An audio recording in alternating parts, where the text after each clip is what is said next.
জুলাই আগস্টে সংঘটিত ছাত্র জনতার অভ্যুত্থানে প্রতিবেশী দেশ ভারতে আশ্রয় নেয়ার প্রায় ৪ মাস পর প্রথমবারের মতো জনসম্মুখে বক্তব্য দিয়েছেন বাংলাদেশ থেকে পলাতক সাবেক প্রধানমন্ত্রী শেখ হাসিনা। গত সপ্তাহে তিনি যুক্তরাষ্ট্রের নিউ ইয়র্কে আওয়ামী লীগ আয়োজিত একটি অনুষ্ঠানে ভার্চুয়ালি যোগ দিয়েছেন বলে জানা গেছে। গত ৫ই আগস্ট ক্ষমতার পট পরিবর্তনের পর বিভিন্ন সময়ে আওয়ামী লীগ সভাপতি শেখ হাসিনার বেশ কিছু ফোনালাপ সামাজিক যোগাযোগ মাধ্যমে ছড়িয়ে পড়ে। যদিও সেগুলো তারই কথোপকথন কিনা তা স্বাধীনভাবে যাচাই করা সম্ভব হয়নি, তবে সেই রেকর্ডগুলোতে তার দলের নেতাকর্মীদের উদ্দেশ্যে তিনি নানা ধরনের রাজনৈতিক নির্দেশনা দিয়েছেন। সত্যি কি শেখ হাসিনার রাজনীতিতে সক্রিয় হচ্ছেন? বর্তমানে বাংলাদেশ ও প্রতিবেশী ভারতের মাঝে যে ধরনের টানাপোড়েনমূলক সম্পর্ক চলছে, আর এর মাঝে আকস্মিক শেখ হাসিনা সরাসরি বক্তব্য দেওয়ার বিষয়টিতে অনেকের ধারণা বিরতি ভেঙে ফের রাজনীতিতে সক্রিয় হচ্ছে শেখ হাসিনা কিংবা আওয়ামী লীগ। যদিও দলটির নতুন করে ফিরে আসার তো কিছু নাই জানিয়ে আওয়ামী লীগের সাংগঠনিক সম্পাদক খালিদ মাহমুদ চৌধুরী বলেছেন, আওয়ামী লীগ বরাবরই রাজনীতিতে আছে।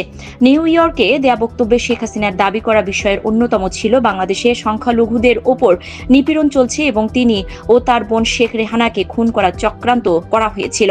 দেশকে, দেশের মানুষকে, দেশের সার্বভৌমত্বকে রক্ষা করা আওয়ামী লীগের নৈতিক দায়িত্ব উল্লেখ করে শেখ হাসিনা যা বলছেন তা দেশের স্বার্থে বলছেন জানিয়ে তিনি আরো বলেন, দেশ এখন দুর্বৃত্তদের হাতে চলে গেছে, কারণ আওয়ামী লীগ এই দেশের সৃষ্টির সাথে জড়িত।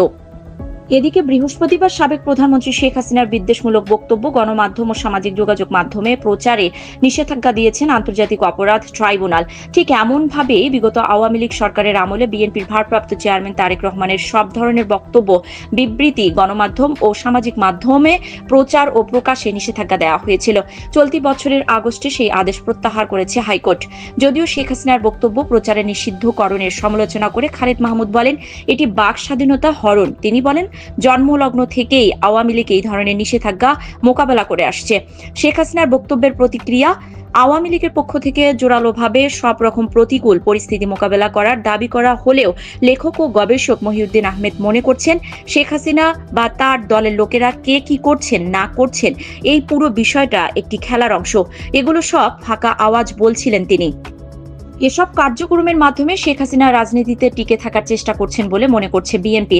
বিএনপির স্থায়ী কমিটির সদস্য সালাউদ্দিন আহমেদ শেখ হাসিনার বিভিন্ন ধরনের বক্তব্য প্রসঙ্গে বলেন, শেখ হাসিনা যেখানে যাই বলছেন বাংলাদেশের রাজনীতির জন্য বিদ্বেষমূলক কথাবার্তাই বলছেন এবং সাম্প্রদায়িক সম্প্রীতির বিরুদ্ধে উস্কানিমূলক কথাবার্তা বলছেন।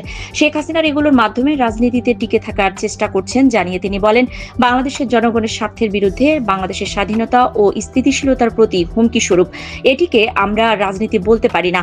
শেখ হাসিনার বিদ্বেষমূলক বক্তব্য প্রকাশে নিষেধাজ্ঞা দিয়ে আদালতের আদেশকে সঠিক এবং সমর্থনযোগ্য বলে জানিয়েছেন তিনি।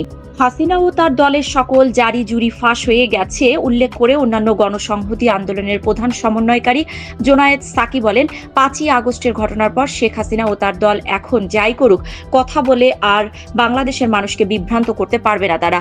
পাশাপাশি তিনি মনে করেন হাসিনা হিন্দু সম্প্রদায়ের ওপর হামলার জন্য উস্কানি প্রদান করছেন।